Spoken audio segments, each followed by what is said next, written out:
Acho que tá sendo não decorou ainda.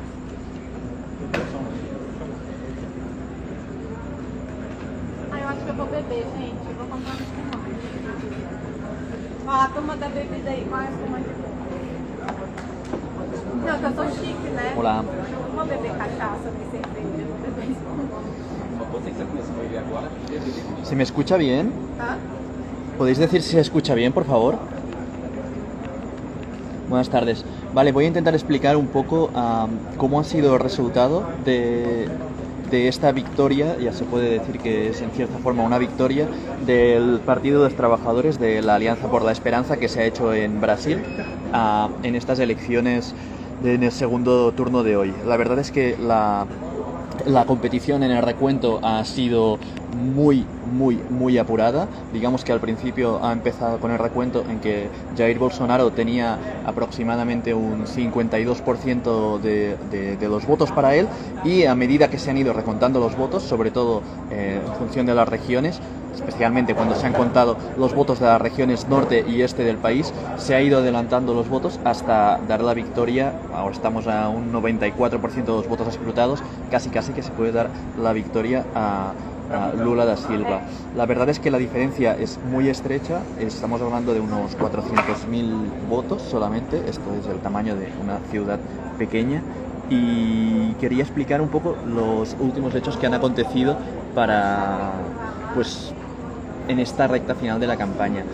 Una de las cosas que más me ha llamado la atención ha sido cómo por parte de la derecha que apoya a Bolsonaro ha habido como varios actos de violentación del estado de la campaña electoral en los últimos momentos. Uno de los más asonados ha sido el intento de Roberto Jefferson. Roberto Jefferson era un exdiputado que estaba en arresto domiciliario a causa de haber cometido ciertos actos como de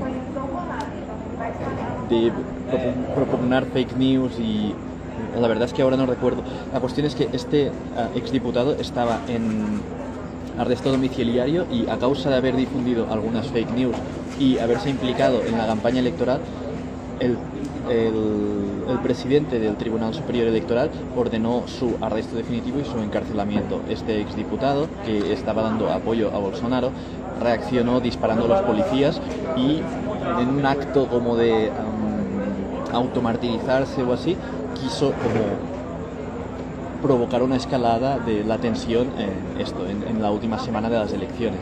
Finalmente, Jair Bolsonaro, el presidente, mandó al ministro de Justicia a negociar con él, se le dio un trato preferencial que no se habría dado a cualquier otro bandido en Brasil, y sacaron las armas y se le acabaron deteniendo. Otro de los actos de provocación más fuertes que ha habido ha sido en el caso de el gobernador de Sao Paulo, Tarcísio Freitas, fue a un barrio en el que unas personas empezaron a disparar misteriosamente, y su seguridad personal tuvo que disparar contra estas personas.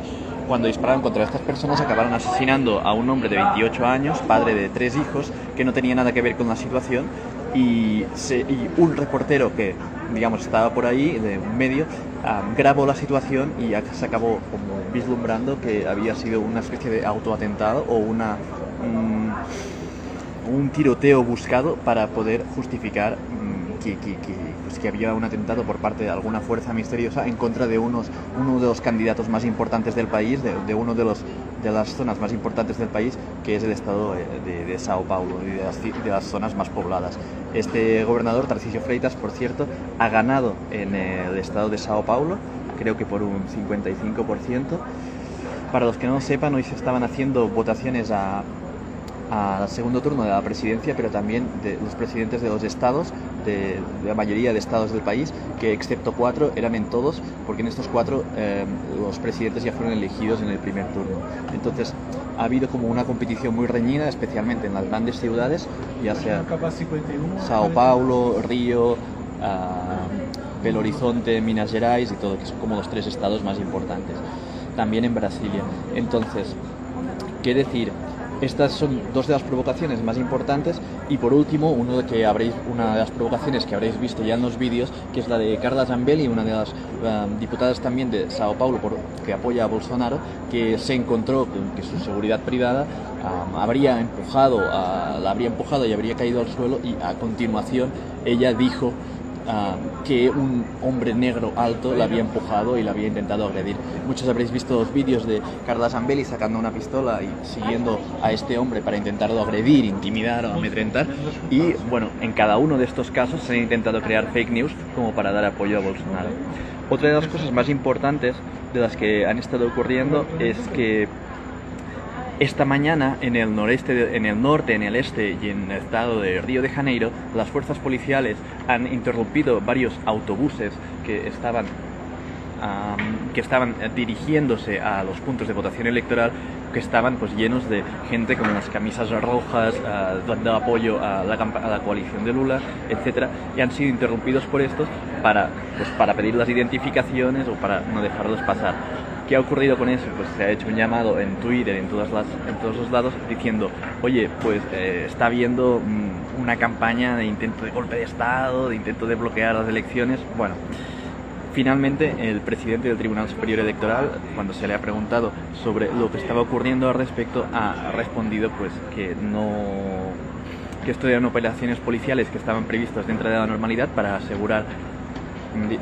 controlar un poco la seguridad en el día de las elecciones, y nada más. Digamos que ha quedado en casi nada. Ahora he leído unas noticias en Globo que dice que se revelaría que el propio presidente ha ordenado estas intervenciones policiales, estos registros de identificaciones de autobuses en esos estados del nordeste. ¿Por qué se ha dado en el nordeste? Pues porque son las zonas en las que más se vota por la candidatura de Lula.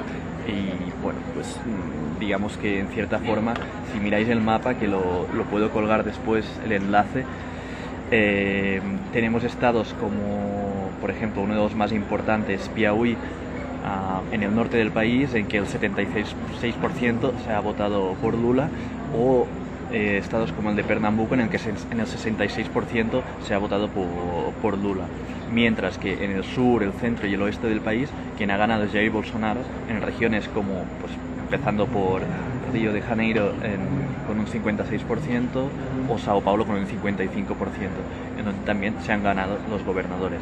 Ahí digamos que es donde las fuerzas políticamente Jair Bolsonaro está más reforzado. En el estado de Paraná, o Santa Catarina, o Río Grande do Sul.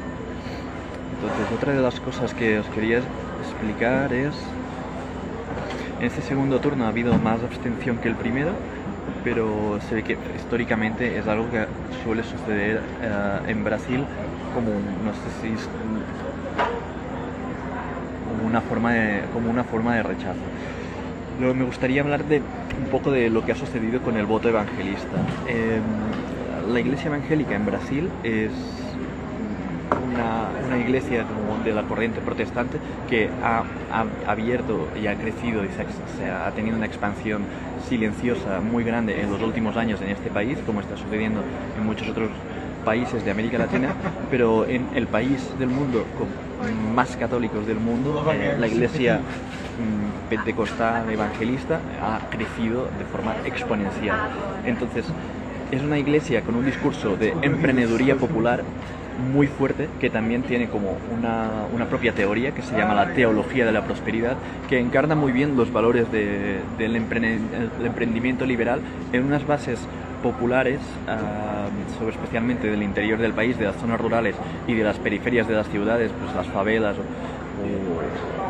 las zonas más empobrecidas de las ciudades, digamos, zonas periféricas, que encarna muy bien con este discurso simple. Ellos, a diferencia de la Iglesia Católica, que sí fue muy fuerte en Brasil en los años 80, 70 y 90, esta iglesia encarna muy bien porque hablan el lenguaje del pueblo, digamos que no les habla tanto de el nombre de Dios o de las interpretaciones de la Biblia o hace las misas en latín, sino que es una iglesia que se puede construir en cualquier barrio, en un garaje, con un puñado de sillas y una Biblia. Entonces, y que en vez de hablar en latín y de las interpretaciones del Papa, habla de cosas tan sencillas como las drogadicciones, el trabajo, la falta de empleo, la emprendeduría, el embarazo adolescente y cosas así. Y no solo eso, sino que se acomoda muy bien a las necesidades de estas zonas periféricas que normalmente responden a una falta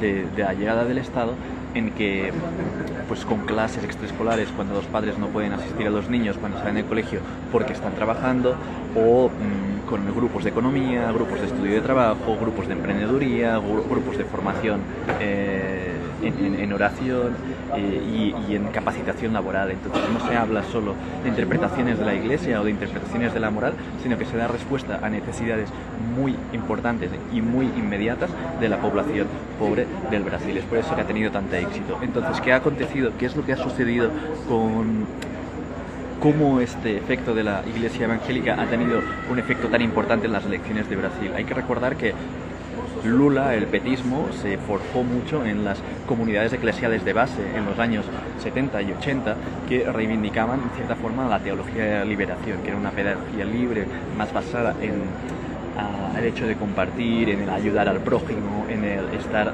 apoyando a los demás, en un cristianismo más genuino y basado en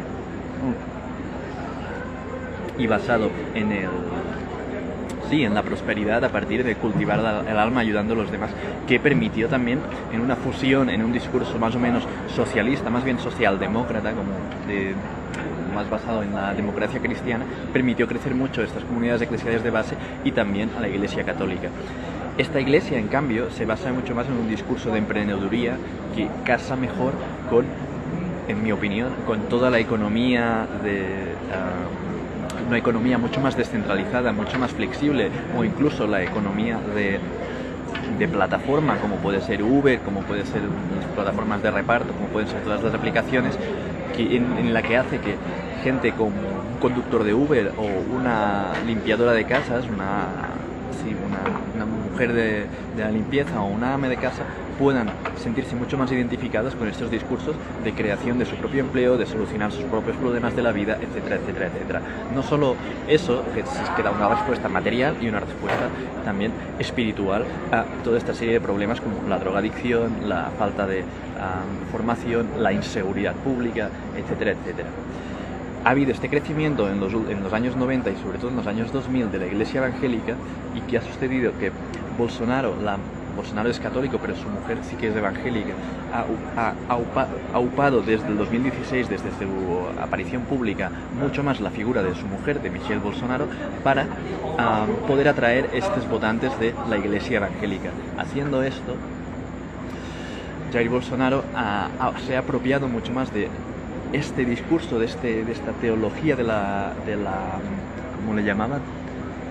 Teología de la prosperidad, esta emprendeduría popular que normalmente no habría estado tan encarnada en el discurso de la teología de la liberación, de ayuda al prójimo y del bienestar, digamos, de la comunidad en que se había construido a la izquierda brasileña y especialmente el Partido de los Trabajadores.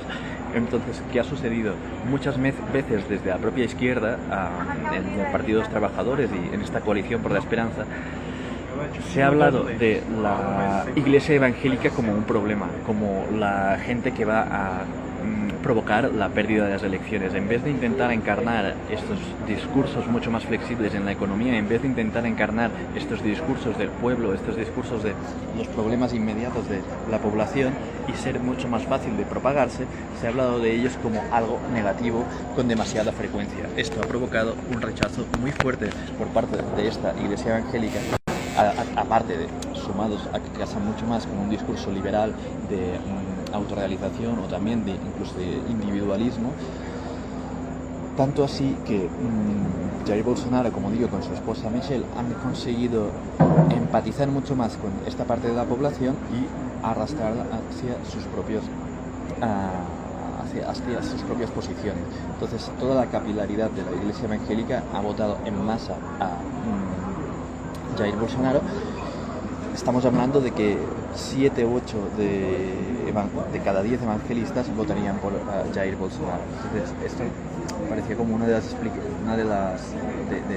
explicaciones más importantes. Solo para hablaros del crecimiento de la población evangelista respecto a los católicos, es que si Brasil cuenta con unos 220-230 millones de habitantes, 108 millones son católicos, y de los evangélicos, con los últimos datos, creo que son de hace 2 años, serían unos 65 millones. Estamos hablando de que ya son 2/3 de la cantidad de católicos que hay. Y esto ha sido un cambio que se ha dado solo en la última década. Esperen, voy a mirar un poco lo que ha sucedido últimamente. Esto como explicación de la Iglesia. Sí, voy a intentar hablar un poco de los escenarios que se podrían dar a partir de ahora.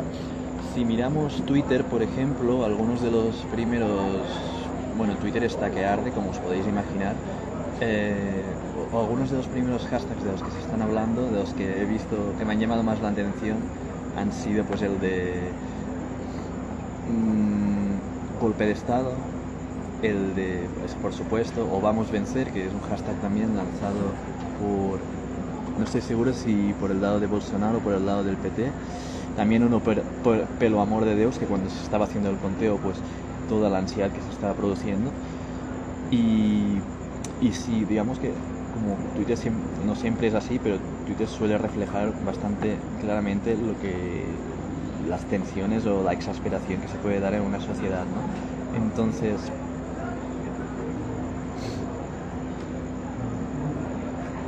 Entonces, estos hashtags para mí reflejan bastante los escenarios que se podrían dar, que son 3.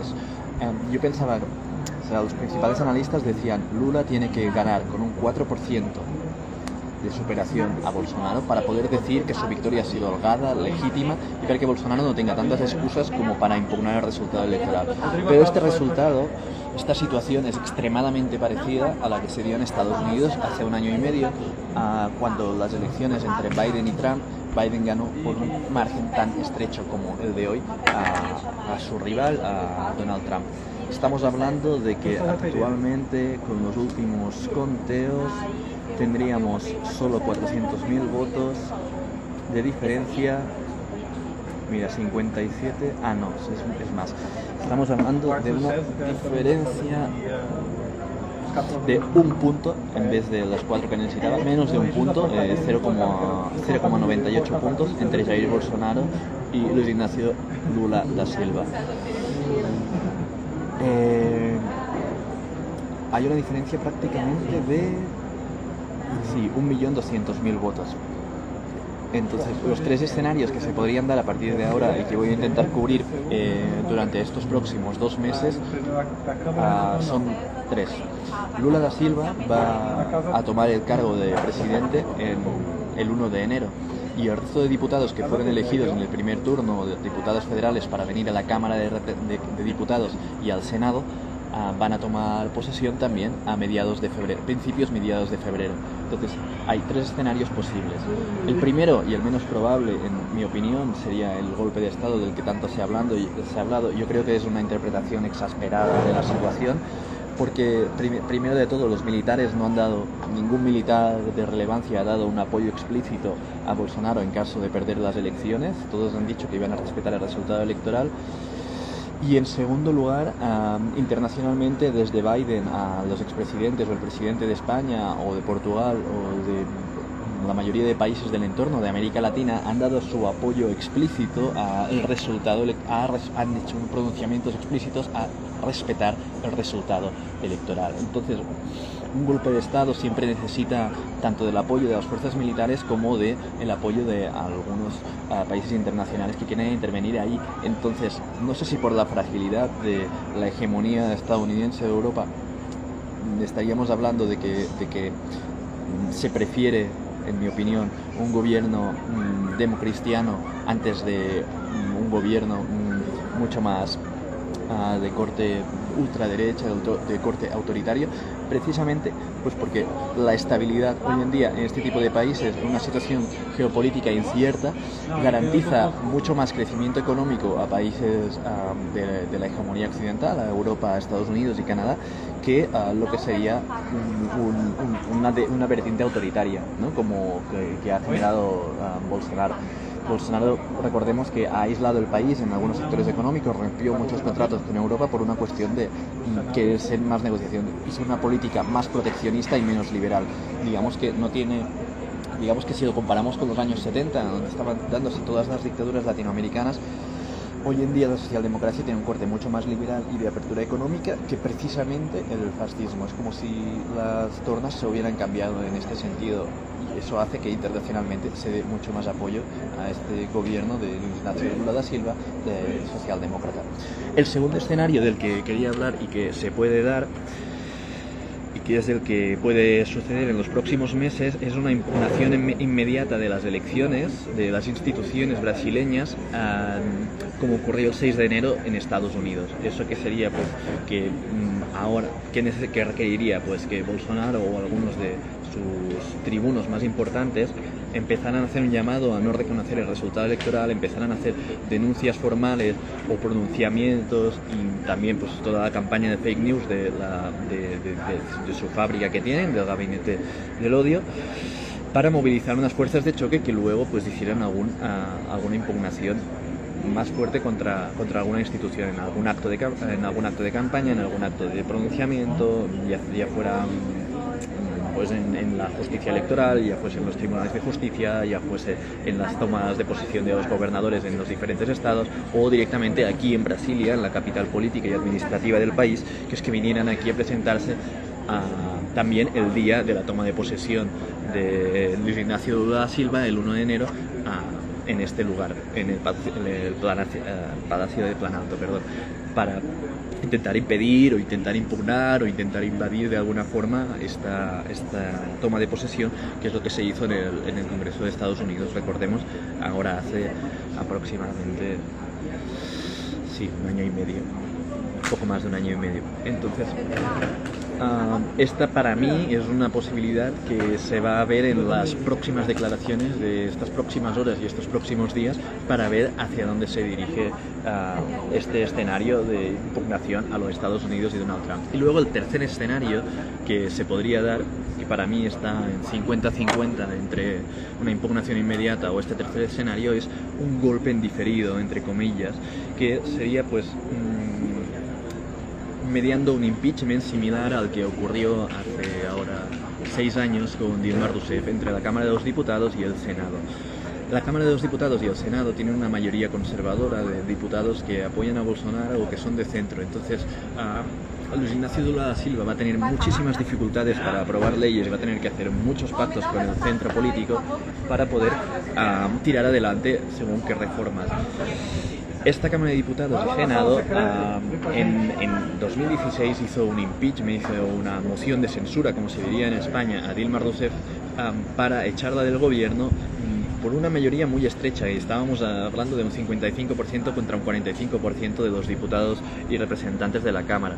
Entonces, esto es que finalmente dio a la presidencia, al acusarla a ella de corrupción por unos casos que finalmente no fueron probados, al acusarla a ella por corrupción, se la quitó con esta moción de censura, con este impeachment del gobierno, y pusieron al vicepresidente, que era Michael Temer, del MDB, de un partido de las regiones del centro, de centro derecha y liberal. Entonces, este tercer escenario podría darse en unos meses o probablemente en un año y medio, un par de años, ante el aislamiento político de Luis Inácio Lula da Silva en función de los hechos que puedan acontecer, que bueno, pues eso ya va un poco a una situación a mucho más medio-largo plazo.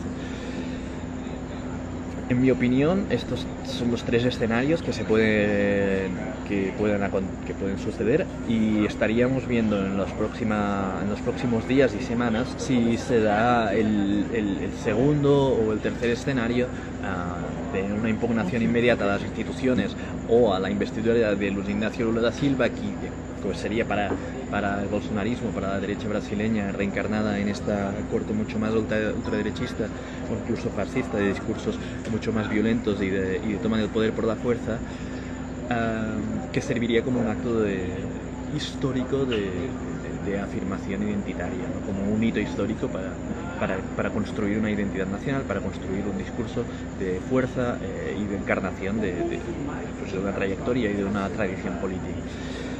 O puede darse este acto de impugnación, de golpe de Estado en diferido, como le llamarían los discursos de izquierda en Brasil, que es como le llaman al impeachment que sucedió hace 6 años a Dilma Rousseff, que le llamaron golpe de Estado, golpe parlamentario desde su forma de hablar a este impeachment. Entonces esto es un poco como el resumen de las cosas que más me llamaban la atención de las elecciones. Intentaré explicar más en un artículo que estoy escribiendo y que voy a publicar en los próximos días. Y no sé, si tenéis alguna pregunta, estaré encantado de intentarosla responder, y si no, me la podéis enviar por mensaje directo y creo explicarla en este artículo. Lo más importante que voy a explicar en este artículo ha sido la trayectoria política de Brasil en los últimos 20 años, desde el punto de vista económico, geopolítico, con las alianzas que han hecho en América Latina a nivel continental y después con el mundo, después el tipo de comercio exterior que se ha dado en los últimos 20 años, y finalmente también un poco cuáles son las perspectivas de estos posibles escenarios, ya os he dicho un poco en función de las declaraciones que se hagan en los próximos días y semanas. Dejo este abierto aquí por si os interesa hacer alguna pregunta, y nada, estaré encantado de responder, ¿vale? Y si no, pues en 5 minutos cierro el stream. Estoy muy agradecido de los que habéis estado escuchando aquí. Dejaré colgado el vídeo aquí en mi Instagram, y nada, intentaré empezar a hacer más directos sobre lo que sucede aquí, haciendo entrevistas a liderazgos populares de diferentes regiones y ciudades de Brasil, y ahí os iré explicando las nuevas aventuras y lo que pueda acontecer. También deciros que una de las cosas que me parece más interesante también es que, aunque haya ganado hoy la izquierda en Brasil, ha ganado por un estrecho margen. Es que las similitudes con Estados Unidos son demasiado grandes. Es como si se hubiera repetido lo mismo que Estados Unidos, pero en Brasil. Estamos hablando de un candidato mucho más mayor, de una trayectoria tradicional mucho más fuerte. Estamos hablando de un animal político, pero también podríamos estar hablando de un dinosaurio político en cierta forma, porque la campaña para ganar estas elecciones se ha basado en gran parte en el recuerdo, en la nostalgia a cuando Luis Ignacio Lula da Silva sacó a Brasil del mapa del hambre de la ONU y de las Naciones Unidas. Brasil tenía unos índices de hambruna altísimos, estaba dentro del ranking del top 10. Sí. ¿Y tú? Erika, um prazer.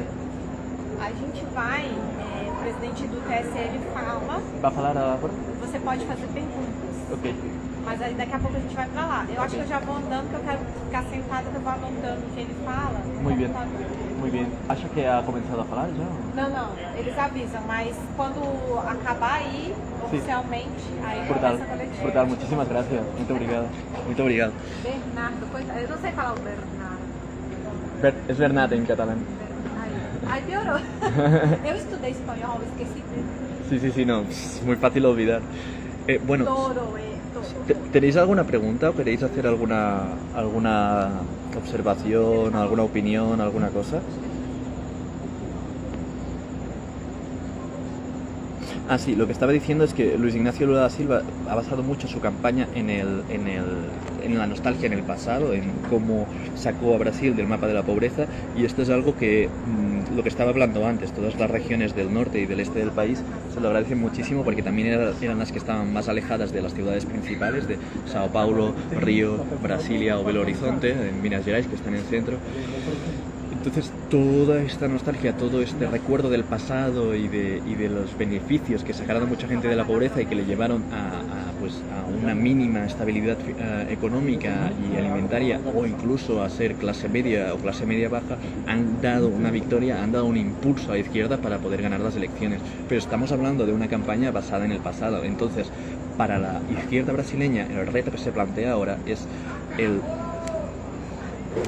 ser capaces de poder crear una nueva cara de la izquierda brasileña. Bueno, se acabó el recuento, ya están gritando aquí. Estamos en el Tribunal Superior Electoral en Brasilia. Voy a pasar un pequeño panorámica aquí. Y ahora va a hablar el presidente del Tribunal Superior Electoral. Entonces el reto de la izquierda brasileña es construir un nuevo liderazgo que sea capaz de enfrentar en cierta forma esta izquierda que se ha encarnado alrededor de Bolsonaro, pero no solo enfrentarla, sino ser capaz de hacer pactos de país tan grandes con las élites económicas que están representadas en el centro o en algunos partidos liberales y de derechas del país, y encarnar también, ser capaces de convencer todo este electorado evangélico que está tan reacio a votar el PT. Estamos hablando del 70% de los evangelistas. Entonces esto es un gran reto para ellos y va a estar muy complicado para la izquierda brasileña plantear un nuevo liderazgo. Actualmente Lula da Silva ya no se va a presentar a más elecciones dentro de 4 años, y vamos a ver cómo sucede este gobierno para que se construya este nuevo liderazgo. Bueno, no sé qué tipo de cosas están hablando en QAnon, pero lo voy a buscar e intentaré responder a esto, el astrólogo BCN. Gracias por preguntar. Y nada, ahora va a hablar el presidente del Tribunal Superior Electoral. Voy a intentar grabar y recoger un poco las preguntas que se le hagan. Y nada, lo voy a publicar todo en el artículo y os agradezco mucho por estar aquí. Os mando un beso a todos, a mi familia, amigos, a todos los que me andáis siguiendo.